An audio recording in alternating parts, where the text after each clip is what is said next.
अस्सलाम वालेकुम, welcome to Shuja academy. आज हम आपके साथ हाजिर हैं एक नई वीडियो के साथ। आज हम क्लास 6 के साइंस के यूनिट नंबर 1 और उसका टॉपिक है cell and its part. Cell and its part के बारे में पढ़ेंगे, स्टडी करेंगे। सबसे पहले हम बात करते हैं सेल की। सेल किसे कहते हैं? सेल को हम उर्दू में खुलिया कहते हैं और सिंधी में हम जीव गड़ा कहते हैं। ठीक है, अगर जो स्टूडेंट सिंधी में और उर्दू में होते हैं उनके लिए भी, तो सेल को हम उर्दू में खलिया कहते हैं और सिंधी में जीव गड़ा कहते हैं। तो व्हाट इज सेल? सेल किसे कहते हैं या सेल क्या होता है? हम सेल की डेफिनेशन जो लिखते हैं वो लिखते हैं, cell is the basic unit of the cell is the basic unit of living things.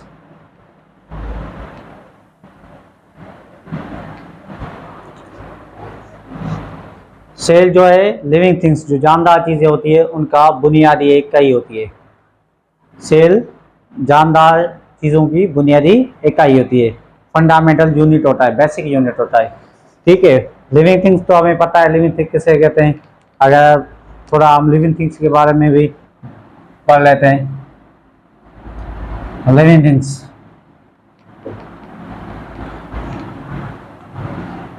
Those things which can grow, which can, those things which can, number first पे आता है ग्रो, मतलब कि छोटी से बड़ी हो, ग्रो करो, ग्रो करें। नंबर 2 है रिप्रोड्यूस, मतलब कि वो अपने बच्चे पैदा करें, अपनी नस्ल को जो है बढ़ाएं, अफजाइश, नस्ल अफजाइश करें। ठीक है, रिप्रोड्यूस। 3 है नंबर दो थिंग्स व्हिच कैन मूव, ऐसी चीज़ें जो हरकत कर सकें। नंबर 4 पॉइंट ये होती है व्हिच कैन ब्रीथ, जो मेन इंपॉर्टेंट पॉइंट है वो ये। ठीक है, दो थिंग्स व्हिच कैन ब्रीथ, उसको हम क्या कहते हैं? Living things. और नॉन लिविंग थिंग्स की हम बात करें जानदार चीज़ों की, तो वो ये सारी चीज़ें नहीं करते। ठीक है, वो ग्रो भी नहीं करते, प्रोड्यूस रिप्रोड्यूस भी नहीं करते, मूव भी नहीं करते और ब्रीथ भी नहीं करते। तो उसके लिए हम अगर लिखेंगे तो इधर हम नॉन लिविंग की पॉइंट्स लिख देते हैं। Non living things, non living things can not grow, can not grow. Number 2 point होती है non living things can not reproduce, वो अपने बच्चे पैदा नहीं कर सकते, वो अपनी नस्ल को जो है बढ़ा नहीं सकते। ठीक है, एक जानदार चीज से 2 चीजें या 3 चीजें नहीं बन सकती। कैन नॉट या डज नॉट भी लिख सकते हैं। ठीक है, does not reproduce, reproduce.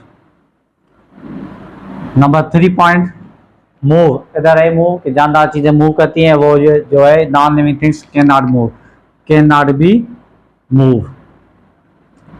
Non living things जो है वो जानदार, ये जानदार चीजें मूव नहीं कर सकती। नंबर 4 पे आती है कैन नॉट ब्रीथ। सबसे अहम जो डिफरेंस दोनों में यही होता है, वो लिविंग थिंग्स जो ब्रीथ कर सकती हैं और जो नॉन लिविंग थिंग्स होती है कैन नॉट ब्रीथ। अगर हम जब सेल के बारे में पढ़ते हैं तो हमारे जहन में ये लिविंग थिंग्स आता है ना, पहले इसके लिविंग थिंग्स के बारे में हमें क्लियर होना चाहिए। तो ये लिविंग थिंग्स होती क्या है, इसलिए मैंने ये थोड़ा 2-3 पॉइंटें जो है वो आपको बताई। ठीक है, लिविंग थिंग्स किसे कहते हैं?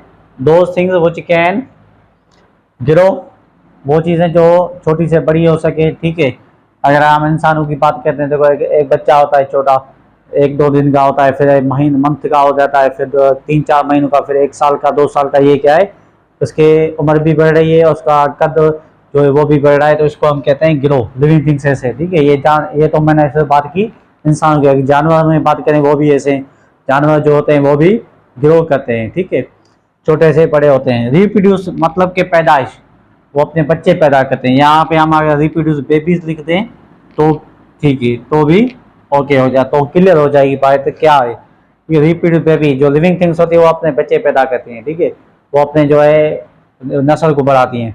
और इधर जो है नॉन लिविंग थिंग्स ही है, वो कैन नॉट ग्रो, मतलब कि छोटी से बड़ी नहीं होती, जितनी भी होगी वो उतनी ही रहेगी, चाहे उसको 6 महीने लग जाएं, साल लग जाए, 2 साल, मगर वो कभी भी बढ़ेगी ना ही कम होगी, ठीक है, वो उतनी होगी। अगर हम कोई देखो फर्नीचर बनाते हैं, चेयर बनाते हैं, टेबल बना, ये क्या है, नॉन लिविंग थिंग्स है, जितनी बढ़ाते उतनी ही होती है साइज में, कभी भी बढ़ती नहीं है, ठीक है। तो इस ये फर्क है। और डज नॉट रिप्रोड्यूस, मतलब कि वो एक जो चेयर है वो दो चेयर नहीं हो जाती ऑटोमेटिक, ठीक है, वो बच्चे नहीं पैदा करती। So no do not reproduce babies, वो अपनी नस्ल नहीं बढ़ाती। तीसरी चीज है लिविंग थिंग्स मूव कर सकती है, हरकत कर सकती है, एक जगह से दूसरी जगह जो है मूव कर सकती है। इंसान जानवर जो है वो तो एक जगह से दूसरी जगह मूव करते हैं। अब अगर हम बात करते हैं जो है प्लांट्स की, प्लांट्स वो कहते हैं मूव करते हैं, वो क्या होता है एक जगह से दूसरी जगह, मतलब कि वो उनके जो फ्लावर्स होते हैं या जो बीज होता है ना, वो हवा के जरिए कहीं और चला जाता है, वहाँ पे जो पौधा उग जाता है, इसको हम प्लांट की मूवमेंट कहते हैं, ठीक है। और ये जो नॉन लिविंग थिंग्स है वो कैन नॉट मूव, एक जगह से दूसरी जगह हरकत नहीं करती जब तक हम उनको हरकत ना दिलाएं, ठीक है। और चौथी जो पॉइंट होती है, सबसे अहम ये पॉइंट होती है, डिफरेंस हमें इसी में निकालते हैं आजकल। जो हम तो किसी से पूछें लिविंग और नॉन लिविंग के फर्क में, तो बताएंगे लिविंग थिंग जो ब्रीथ करती हैं, मतलब कि वो सांस लेती हैं, ठीक है, और जो non living thing can not breathe, वो सांस नहीं लेती। इतना सा डिफरेंस बताते, ये तीन चीज़ें कम ही बताते हैं, ठीक है। मगर ये तीन चीज़ें बेसिक हैं जो बिल्कुल तीसरी या चौथी क्लास में पढ़ाई जाती हैं, तो इनको क्लियर होना लाजमी है। ये छठी क्लास का सब्जेक्ट है, टॉपिक है, इसके लिए ये चीज़ें क्लियर होने चाहिए, तो बाद में हमें जो है लिविंग थिंग्स के जो बेसिक सेल है वो समझ में आ गया, ठीक है। अब चलते हैं हम अपने असल टॉपिक की तरफ, जो है सेल, ठीक है। तो सेल की डेफिनेशन क्या हुई, the cell is the basic unit of living things. Living things हम इंग्लिश में कहते हैं, ठीक है, हम अगर इंग्लिश जबान में कहेंगे तो लिविंग थिंग्स जानदार अशिया, ठीक है। अगर हम इसको साइंसी जबान में कहें तो साइंसी जबान में दूसरा लफ्ज आता है यहाँ पे ऑर्गेनिज्म, ठीक है। Cell is the basic unit of organism. Organism हम साइंसी जबान में जो लफ्ज इस्तेमाल करते हैं जानदार अशिया के लिए, और लिविंग थिंग्स जो है वो सिर्फ अंग्रेजी जबान में हम जो है बात करते हैं, ठीक है। अब बहुत से स्टूडेंट जो होते हैं वो यहाँ पे कंफ्यूज हो जाते हैं, ऑर्गेनिज्म कौन सा लफ्ज आ गया। सो जो 6 क्लास के बच्चे हैं, ये 6 का टॉपिक इसलिए, तो या जो 7 है 8 क्लास के हैं, ठीक है, और 9th के बच्चे भी 10th के भी इसमें जो है कंफ्यूज होते हैं। कंफ्यूज होने की कोई बात नहीं है। लिविंग थिंग्स जो होती है जानदार अशिया, उसका दूसरा नाम ऑर्गेनिज्म है साइंसी जबान में, ठीक है। So cell is the basic unit of organism. अगर इसकी हम दूसरी डेफिनेशन अगर ये भी लिख सकते हैं, the cell is the building block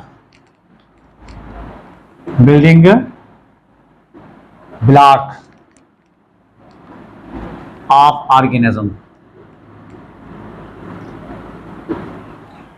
cell जो है जानदार अशिया का बिल्डिंग ब्लॉक है, मतलब कि वो जो जानदार बनता है उसका बेसिक जुज़ जो है, बेसिक जो चीज़ है वो सेल है, बुनियाद जो है सेल है। जैसे हम अपना घर बनाते हैं ना, तो पहले सबसे पहले जो ईंटों पे जो उसका बुनियाद डालते हैं, ठीक है, तो वो उसका बुनियाद होता है। ज़मीन के अंदर जो ईंटें हम दीवार खड़ी करते हैं ज़मीन के अंदर बिल्कुल खुदाई करके, ठीक है, उसको जो है हम क्या कहते हैं, घर का बुनियाद। सो इसी तरह से ऑर्गेनिज्म का जो बुनियाद होता है, जो ऑर्गेनिज्म बनना शुरू हुआ था सबसे पहले, वो क्या था, सेल से शुरू हुआ था। सबसे पहले जो पार्ट्स था वो सेल था, उसके बाद दूसरे पार्ट टिश्यू, ऑर्गेनिज्म जो है सिस्टम, ये बनते गए, ठीक है।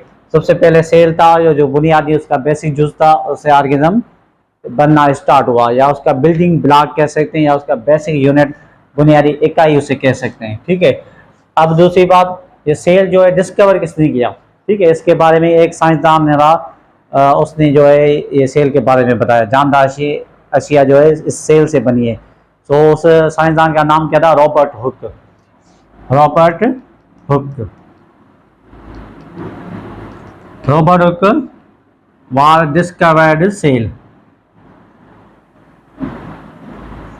ठीक है। रॉबर्ट हुक जो साइंसदान था उसने सेल को डिस्कवर किया था, और कौन से ईयर में किया था वो भी हम बता रहे, इन 1665।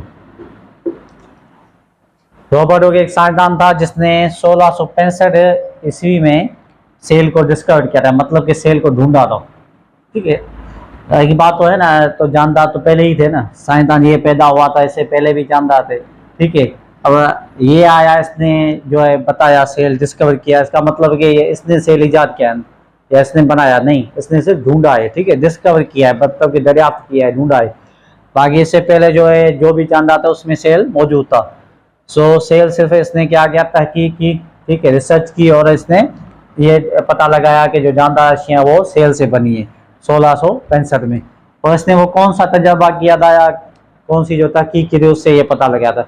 इसने क्या किया था, जो प्लांट होते हैं ना, प्लांट जो हमको, जैसे हम जो है पौधे कहते हैं, पौधे का जो स्किन होता है, जो सिंधी में छोड़ा कहते हैं हम, ठीक है, सो वो उसने लिया था, या उसको हम इंग्लिश में पीस ऑफ कॉर्क कहते हैं, पीस ऑफ कॉर्क,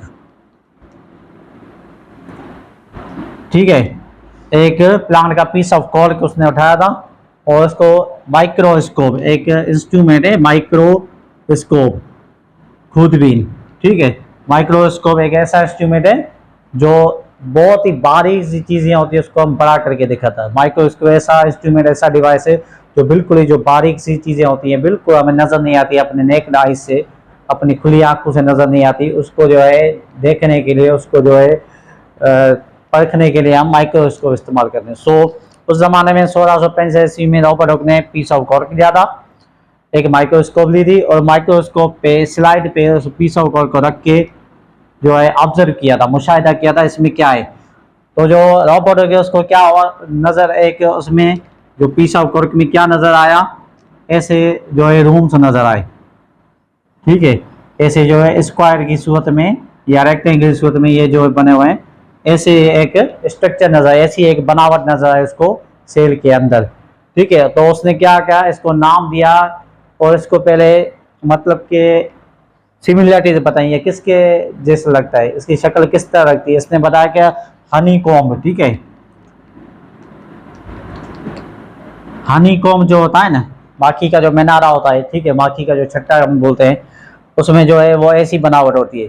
सो उसने रॉबर्ट हुक ने क्या कहा था, जब ये सेल को उसने माइक्रोस्कोप में ऑब्जर्व किया और ऐसी बनावट देखी, तो इसको मुशाहबत की हनी कॉम्ब से, कि जो रूम है छोटे छोटे जो ब्लॉक बने हुए हैं, ये सारे क्या हैं, हनी कॉम्ब की तरह लगते हैं। सो उसने वहीं से उस सेल जो नाम है उसका दरियाफ्त किया, उसका नाम जो है सेल रखा।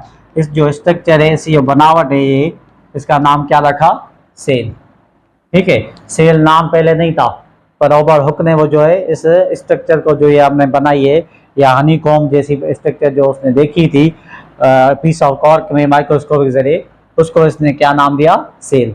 तो इसी तरह से रॉबर्ट हुक ने सेल को डिस्कवर किया था 1665 ईस्वी में, ठीक है, 1665 रॉबर्ट हुक ने इसको डिस्कवर किया, उसको सेल, और उसकी डेफिनेशन बताई कि सेल जो है basic unit of living things या ऑर्गेनिज्म कहलाता है, मतलब कि जो जानदार अशियाँ हैं उनका बेसिक यूनिट है, उसकी जो बुनियादी इकाई है वो सेल है, ठीक है। अब आते हैं हम जो है सेल के दूसरे पार्ट्स पर। सेल खुद जो है बुनियादी इकाई है, मगर वो भी दूसरे पार्ट का बना हुआ था, ठीक है, दूसरे पार्ट का बना हुआ है, दूसरे पार्ट भी हैं जो मिलकर सेल बनाते हैं। सो अब हम चलते हैं उसके दूसरे जो सेकंड पार्ट है सेल का, उसके पार्ट से उसके बारे में स्टडी करते हैं, ठीक है। सेल के बारे में आई थिंक आपको क्लियर हो गया होगा। अगर ज़्यादा कुछ सवाल हो, कोई क्वेश्चन हो, तो आप कमेंट में रिप्लाई कर सकते हैं, ठीक है। सो अब आते हैं हम सेल के पार्ट्स पे, ठीक है। सेल के मुख्तलिफ पार्ट्स, इस पार्ट्स जो है इस लेक्चर का सेकंड पार्ट है, उसमें आते हैं सेल के मुख्तलिफ पार्ट्स हैं, ठीक है, उसके कुछ नाम लिखेंगे और उसकी डेफिनेशन उसको डिफाइन भी करते जाएंगे। सबसे पहले जो है वो आता है सेल मेम्ब्रेन, ठीक है, सेल मेम्ब्रेन, इसको हम उर्दू में खुलिये की झिल्ली कहते हैं, ठीक है, खुलिये का एक पर्दा, पतला सा पर्दा, मतलब कि थिन जो होता है, थिन जिसको पतला सा, उसको हम सेल मेम्ब्रेन कहते हैं। अब अगर इसकी हम डेफिनेशन लिखेंगे तो लिखेंगे इट इज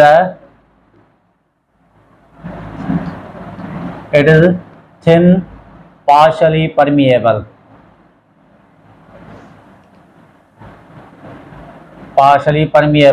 लेयर।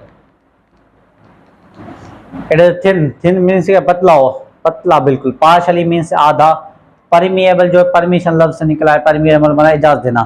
तो ये क्या होता है, ये एक थिन सी स्ट्रक्चर होती है इसकी, थिन सो एक बिल्कुल थिन जो है बिल्कुल पतला सा पर्दा होता है सेल के इर्द गिर्द, और पार्शली मतलब कि आधा परमिएबल मतलब इजाज़त देता है, जो आधी चीज़ों को इजाज़त देता है कि वो अंदर सेल में दाखिल हो और बाहर निकले, और आधी चीज़ें या कुछ चीज़ें ऐसी होती हैं जो सेल के अंदर दाखिल नहीं हो सकती, ना ही सेल से बाहर निकल सकती है। सो इसे हम उसे पार्शली परमिएबल लेयर कहते हैं, लेयर को एक तह कहते हैं, लेयर, ठीक है। सो ये हो गया thin partial permeable around the cell. ये सेल के इर्द गिर्द एक थिन पार्शियल परमिएबल लेयर होता है जिसको हम सेल मेम्ब्रेन कहते हैं, ठीक है। अब उसके बाद जो दूसरा पार्ट आता है वो आता है सेल वॉल। सेल वॉल हम कहते हैं खुलिये की दीवार को, उर्दू में खुलिये की दीवार, ठीक है। सेल वॉल क्या होती है, ये एक थिक सा लेयर होता है, थिक लेयर होता है, ये थिन है, सेल में क्या है, थिन लेयर है, पार्शली है, और ये जो होता है एक थिक लेयर होता है, it is a thick layer, it is a thick layer और fully thick layer, fully permeable, fully permeable layer around the cell, ठीक है। जो सेल होता है उसके इर्द गिर्द एक मोटा सा जो तह होता है, मोटा सा लेयर, थिक लेयर जिसे हम कहते हैं, फुली परमिएबल होता है, ये सारी चीज़ों को अंदर जाने की इजाज़त देता है और बाहर आने की भी इजाज़त देता है। सो इसे फुली परमिएबल कहते हैं। सो और थिक लेयर होता है, ये मोटा सा तय होता है सेल के इर्द गिर्द, उसे हम सेल वॉल कहते हैं। और दूसरी बात, आगे चल के हम इसके सेल के टाइप पढ़ेंगे, दो टाइप होते हैं, एनिमल और प्लांट, ठीक है। ये सेल वॉल जो होता है एनिमल में एब्सेंट होता है, मतलब कि मौजूद नहीं होता, जो प्लांट सेल होता है उसमें ये मौजूद होता है। बाकी सेल में जो है दोनों में होता है, एनिमल सेल में भी होता है, प्लांट सेल में होता है, ठीक है। हम फिलहाल जो जनरली पढ़ रहे हैं, ठीक है, जो दोनों में मिक्स में आते हैं, कौन कौन से पार्ट्स आते हैं सेल में, वो ही पढ़ रहे हैं। आगे चल के हम डिफरेंस पढ़ेंगे, ठीक है। सेल वॉल जो है ये हो गया। उसके बाद जो है थर्ड नंबर पे आता है साइटोप्लाज्म, ठीक है। थर्ड नंबर पे जो इसका पार्ट है सेल का वो है साइटोप्लाज्म। ये जो है it is a jelly like substance, it is a jelly like substance,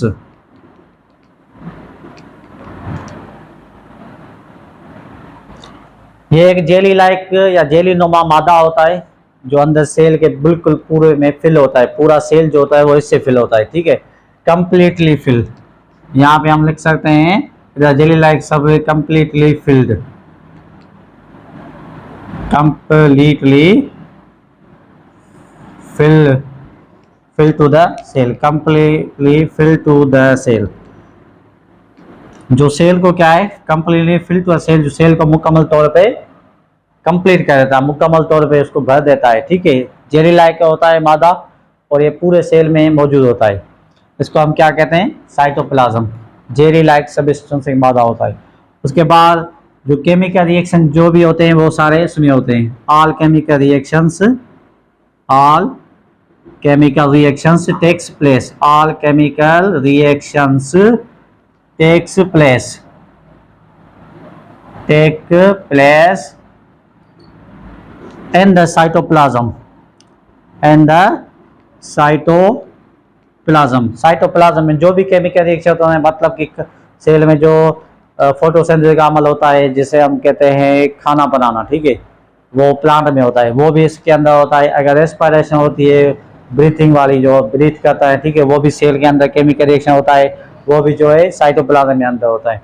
और जो दूसरे आर्गान होते हैं वो क्या होते हैं, इस जेलीनुमा मादा में, मतलब कि इसमें होते हैं, अंदर होते हैं, जेलीनुमा मादा में ऊपर से रखे होते हैं और वहाँ पे बिल्कुल ही कंट्रोल में होते हैं। और आर आर्गेनल्स, आर आर्गेनल्स आर प्रेजेंट, मौजूद होते हैं, आर प्रेजेंट ऑन साइटोप्लाज्म। जो दूसरे आर्गेनल होते हैं ना, अब जो हम आगे पढ़ेंगे वो होते हैं, न्यूक्लियस होता है, वैक्यूल होता है, ठीक है, वो जो सारे आर्गेनल्स होते हैं दूसरे सेल के, आर्गेनल्स मीन्स आर्गान, अज़ा, ठीक है, वो क्या होते हैं, वो प्रेजेंट हुए हैं साइटोप्लाज्म के ऊपर। जेलीनुमा मादा होता है उसमें चिपके होते हैं।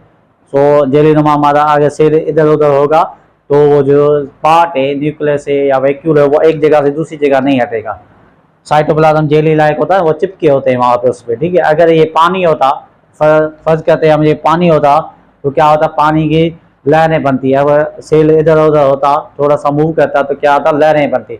लहरों में क्या होता, जो उसमें पानी लायक, जो साइटोप्लाज्म पानी लायक मादा होता, उसमें जो भी ऑर्गेनल होते, वैक्यूल होता, न्यूक्लियस होता, वो क्या करते, आपस में टकरा जाते, आपस में टकरा जाते, और कहीं ना कहीं जो सेल में डिफेक्ट पैदा हो जाता, कहीं ना कहीं उसमें कोई खामी पैदा हो जाती, या तो बिल्कुल मुकम्मल वो ख़त्म भी हो सकता था, और या तो फिर उसमें थोड़ी सी कोई भी खामी पैदा हो सकती थी, और उस खामी की वजह से पूरा जो ऑर्गेनिज्म है, पूरी जो लिविंग थिंग्स बॉडी है ना, वो प्रॉपरली वर्क नहीं करती, वो प्रॉपरली वर्क नहीं कर सकती थी, फिर उसके कहीं ना कहीं कोई डिफेक्ट आ जाता, ठीक है।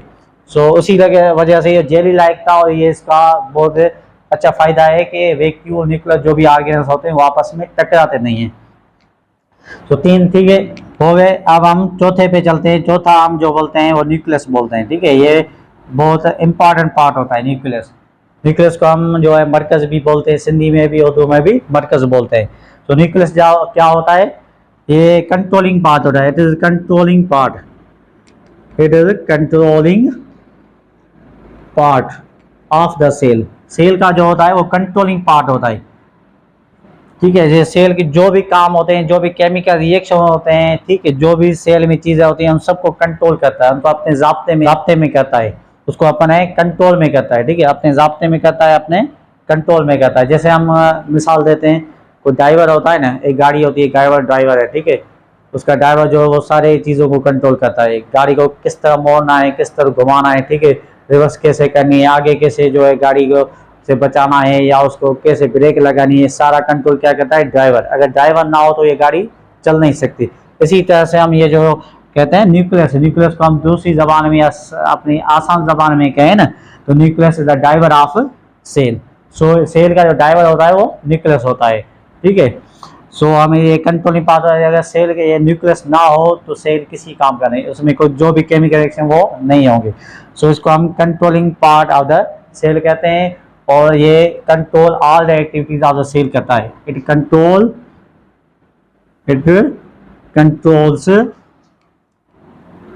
All the activities